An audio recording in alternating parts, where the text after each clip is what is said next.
প্রার্থী বাছাই চলছে, শীঘ্রই আসনভিত্তিক প্রার্থীদের গ্রিন সিগন্যাল, এমনটাই জানিয়েছেন বিএনপির স্থায়ী কমিটির সদস্য সালাউদ্দিন আহমদ। আসন্ন জাতীয় নির্বাচনে বিএনপির কৌশল, জোট ও প্রার্থীর নাম ঘোষণা নিয়ে শুরু হয়েছে জোর আলোচনা।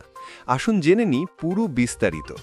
শুক্রবার ৩ অক্টোবর বিকেলে গুলশানের নিজ বাসায় সাংবাদিকদের সঙ্গে আলাপকালে তিনি জানান, বর্তমানে প্রার্থী বাছাইয়ের কাজ চলছে, শীঘ্রই আসনভিত্তিক প্রার্থীদের গ্রিন সিগন্যাল দেওয়া হবে। বিএনপি নেতার বক্তব্য, নির্বাচনী জোট গঠনে আলোচনা চলছে, যারা জোটে আসবে তাদের আসনে ছাড় দেওয়া হবে, অর্থাৎ দলীয় স্বার্থের বাইরে গিয়ে জোট রাজনীতিতে গুরুত্ব দিচ্ছে বিএনপি।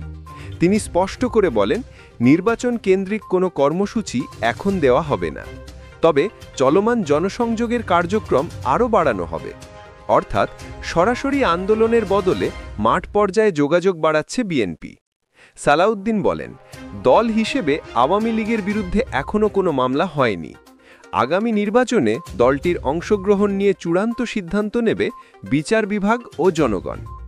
বিএনপি এখন অপেক্ষায় আছে আদালতের সিদ্ধান্ত ও জনমতের। প্রার্থী ঘোষণার পর রাজনীতিতে আসতে পারে নতুন গতি। জোট গঠনের আলোচনাও আসন্ন নির্বাচনের সমীকরণকে আরও জটিল ও আকর্ষণীয় করে তুলবে।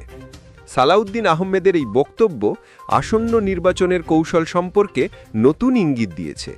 বিএনপি কবে প্রার্থীদের নাম ঘোষণা করবে তা এখন রাজনৈতিক অঙ্গনের সবচেয়ে আলোচিত প্রশ্ন। আপনারা কি মনে করেন, বিএনপি শক্ত প্রার্থী নির্বাচন করতে পারবে? কমেন্টে জানাতে ভুলবেন না। ভিডিওটি ভালো লাগলে লাইক দিন, বন্ধুদের সাথে শেয়ার করুন, আর প্রতিদিনের সর্বশেষ রাজনৈতিক আপডেট পেতে আজকের হট নিউজ চ্যানেল সাবস্ক্রাইব করে আমাদের সাথে থাকুন।